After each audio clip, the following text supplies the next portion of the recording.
Welcome to Why Humans, where we dive into the psychology behind what makes us tick. Today, we're exploring the psychology of being lonerly alone in a crowded room or deeply bonded with someone across miles. Let's unpack this. Loneliness isn't just feeling sad, it's a psychological state that affects millions in the USA. According to the CDC, over 1 in 3 adults report feeling lonely. But why does it hit so hard?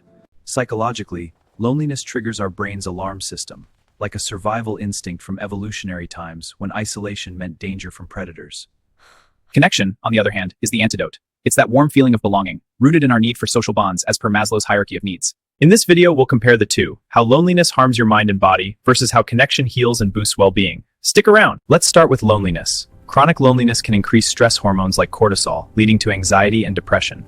Studies by psychologist John Cacioppo show loneliness rewires the brain, making us more vigilant to threats and less trusting of others. Physically, it's as harmful as smoking 15 cigarettes a day, per meta-analyses, raising risks for heart disease and weakened immunity. In the USA, factors like remote work and social media exacerbate loneliness, creating digital isolation despite constant online presence. Loneliness can create a vicious cycle. Feeling alone makes you withdraw more, reducing chances for real connections. Attachment theory explains this. Early insecure attachments can predispose adults to chronic loneliness. Signs of loneliness include constant fatigue, poor sleep, and even overeating as a coping mechanism. But it's not all doom. Recognizing loneliness is the first step to combating it psychologically. Urban living in big USA cities like New York amplifies loneliness due to anonymity in crowds. Loneliness spikes during holidays or life transitions, like moving or job loss, per surveys from AARP. It affects cognitive function too. Lonely people show faster mental decline, similar to early Alzheimer's risks. Social rejection and loneliness activates the same brain areas as physical pain. It's literally hurtful. Young adults in the USA, especially Gen Z, report higher loneliness rates due to online comparisons.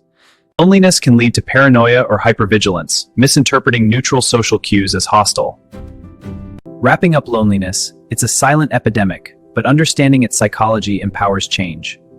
Now, let's flip to connection. Positive social ties release oxytocin, the bonding hormone, reducing stress. Connected people live longer. Julianne Holt-Lundsted's research shows strong relationships add years to life. Psychologically, connection fulfills our innate need for belonging, boosting self-esteem and resilience. In the USA, community involvement like volunteering correlate with lower depression rates. Attachment in relationships provides a secure base for exploring life, per Bowlby's theory.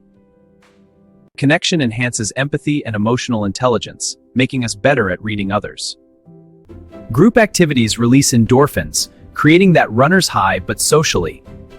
In work settings, connected teams show higher productivity and job satisfaction.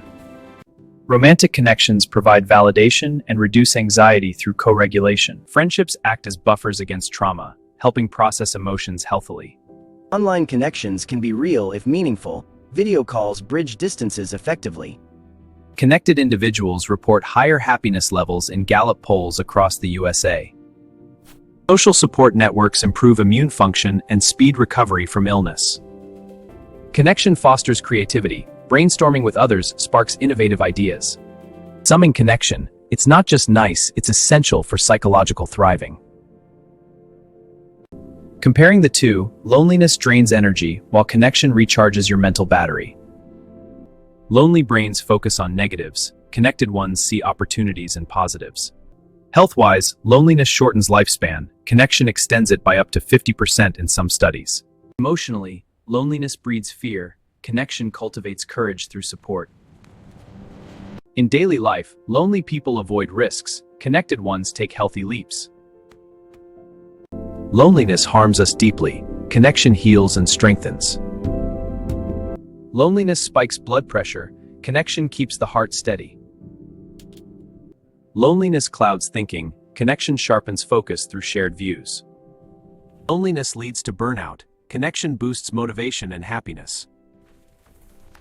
The choice is clear. Loneliness traps us. Connection sets us free for better health. Tip: start small. Reach out weekly.